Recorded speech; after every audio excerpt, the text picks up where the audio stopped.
didn't even let me think about. I didn't even think about it. AFL 23. Let's put you in the fucking arrow sights. Oh, sweet Jesus! Talk about a botch of a game. This game's release. That was the scariest thing I've ever seen in my life. You two just drank water at the exact same time. What a botch of a release for AFL 23. This is something that Nate can punch in with me for a little bit. How many patches? Can I interview you a little bit as somebody who has the game? How many patches have you had to go through for this game so far? So I've had this game for I don't know how many days. Definitely under 2 weeks, but I've seen 8 patches. 8 patches. Now, how many gigabytes would some of those patches be?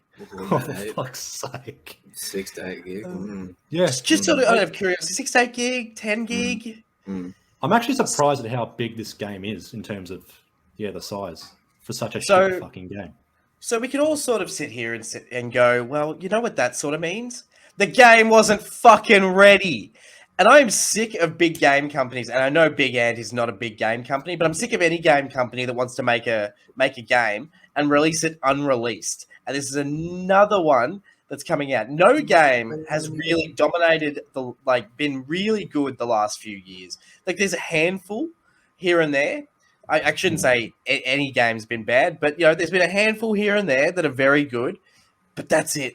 At the moment, we are dealing in a very bad period of gaming where not a lot of new stuff is very good, and AFL 23 is a perfect example of that. Some of the glitches that we could go through, I don't even think it's worth spending time because the list that I've seen is so exponential. Does anybody have any highlights that they've seen? I think one of my personal ones was that you mentioned was the bench in the middle of the field. That's quite possibly the greatest thing I've ever heard is the fact that Big Ant actually made it so you could put a bench in the middle of the field. What the fuck? But AFL 23 being one of the most untrustworthy games of 2023 already, and making any fan of an AFL game just be embarrassed that they had to buy this monstrosity. I'd love to see what the return rate is for it.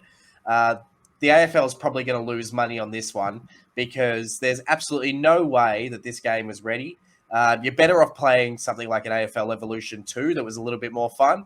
You're better off going back and playing something from 2004 because that's what this game looks like it's from. I do not understand how shit we could make this game look, and it is made in 2023. It looks like it was made in 2003. So, Big Ant, AFL 23, you've been arrowed. Uppercut yourself. Let's go break some hearts. Alrighty. I know I have been extremely biased with my picks, but guess what? I don't care. So this fella here was born on the 4th of August, 2002. He is from, that just gives it away, a dairy farming area in the north of Victoria. It's the big kahuna, Cyclone Tracy.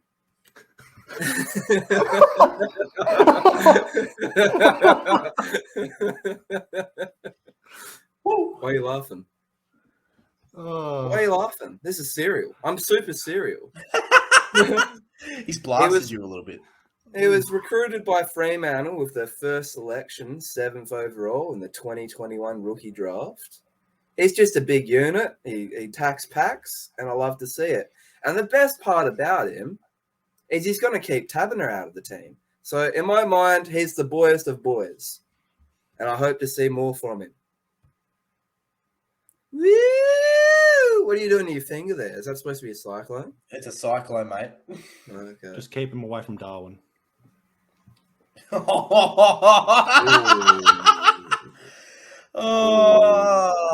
Could you imagine Freo playing a game in Darwin? Tracy kicking a bag. The headline: Cyclone Tracy destroys whatever team. Cyclone. It'd be, you know what exactly what it would be, and it would be the Darwin newspaper that would probably write it. It would be Cyclone Tracy hits Darwin. No, they've got a good history. I think it's the NT Bulletin. I don't know what it's called. It would be something like that. Headlines. Yeah, it'd be Cyclone Tracy hits Darwin. It would be something like that, and it'd be fucking so insensitive, but so funny. Mate, I wouldn't be surprised if the intern at Fox Footy will have that headline for like a link to their articles. Don't you worry. The worst Australian would be ahead of it. They'd be right on top of that. But Cyclone Tracy, welcome to the Boys Club. Well, he's from Kahuna. Yeah. You remember this, pal? You're a boy in a man's world. Ricky Mott. I love that we just went full stone cold for this one. Ricky Mott. Who the fuck's Ricky Mott? Look it up while I keep talking. Ricky Mott I'm doing the Google. missed out on the 1999 and 2000 drafts. Was taken pick 74 in the 2001 draft by Sydney. Selected as ruck depth for Jason Ball and Stephen Doyle, but made his debut round 1 2002 against Brisbane at the SCG. Played 17 games in his debut season. His biggest moment was missing a set shot straight in front, 15, 20 metres out to lose the game against Essendon. Rocked up to 2003 pre-season overweight and was delisted by Sydney. Was picked up in the rookie draft by Fremantle for 2003. Didn't play a game. Was delisted in 2004 or end of 2003 by Freo. Was picked up in the national draft 2004 by Carlton. Pick 57 and played just another 2 games in 2004 for Carlton. But in total, 19 games against 15 teams. He nearly played against every side. 5 wins, 13 losses, 1 draw. I'll have a more in-depth story on this bloke because that's just half of it. He's got a bit of a backstory post-AFL. Not him, but the rumour sphere. Let's just say. I love this shit. It's got like 2 photos. Mate, JD, Meso. We're going to talk about him at the end of the year award show, but Ricky Mott inducted into the Stephenson Morey Hall of Fame. Hey, who the... Mason's like, what?